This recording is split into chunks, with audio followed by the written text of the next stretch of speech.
வணக்கம். இன்னைக்கு ஸ்ரீமதிஸ் கிச்சன்ல நம்ம சவுத் இந்தியன் ஸ்பெஷல் சாம்பார் எப்படி டேஸ்டா செய்யறதுன்னு பார்க்கலாம். அதுக்கு தேவையான பொருட்கள் சொல்றேன்.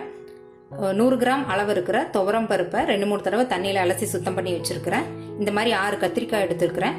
சின்ன கத்திரிக்காய் இந்த மாதிரி கிடைக்கும் போது எண்ணெய் கத்திரிக்காய் குழம்பு செஞ்சு பாருங்க, ரொம்ப டேஸ்டா இருக்கும். அது எப்படி செய்யறதுன்னு நம்ம சேனல்ல ஆல்ரெடி வீடியோ போட்டிருக்கோம். அதோட லிங்க் நான் டிஸ்கிரிப்ஷன் பாக்ஸ்ல கொடுக்குறேன், நீங்க செக் பண்ணிக்கோங்க.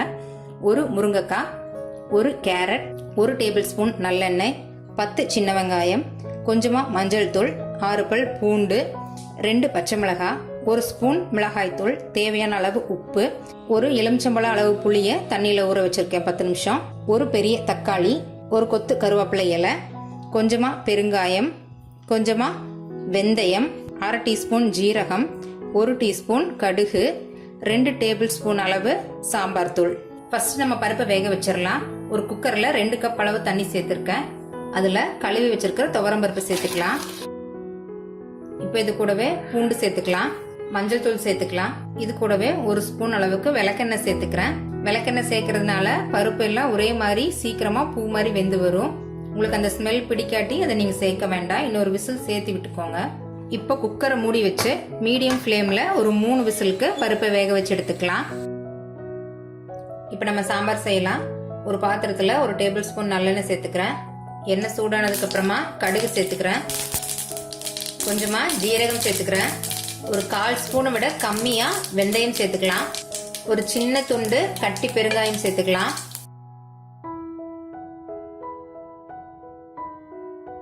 இதெல்லாம் நல்லா பொரிஞ்சதுக்கு அப்புறமா சின்ன வெங்காயம் சேர்த்துக்கிறேன்.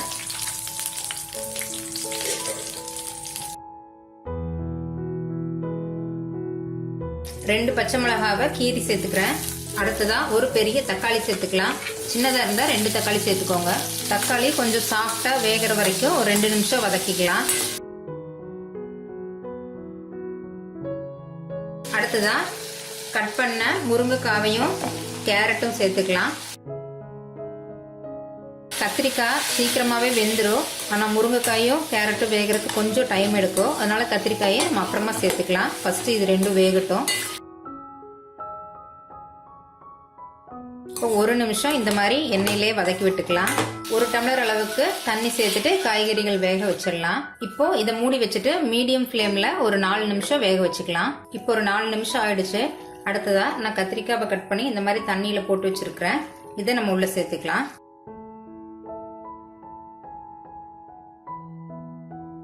இது கூடவே 2 டேபிள் ஸ்பூன் அளவு சாம்பார் தூள் சேர்த்துக்கலாம், 1 டீஸ்பூன் அளவு மிளகாய் தூள் சேர்த்துக்கலாம், புளி தண்ணி சேர்த்துக்கலாம், கொஞ்சமா மஞ்சத்தூள் சேர்த்துக்கலாம், காய்கறிகள் வேகறதுக்கு தேவையான அளவு உப்பு சேர்த்துக்கலாம். இப்போ இது எல்லாத்தையும் நல்லா கலந்து விட்டுக்கலாம்.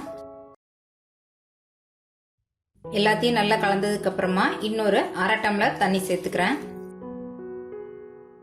இப்போ இதை மூடி வச்சு மீடியம் ஃப்ளேம்ல 5 to 6 நிமிஷம் நம்ம கொதிக்க விடலாம். நடுவுல ஓபன் பண்ணி பார்த்து கிளறி விட்டுக்கோங்க.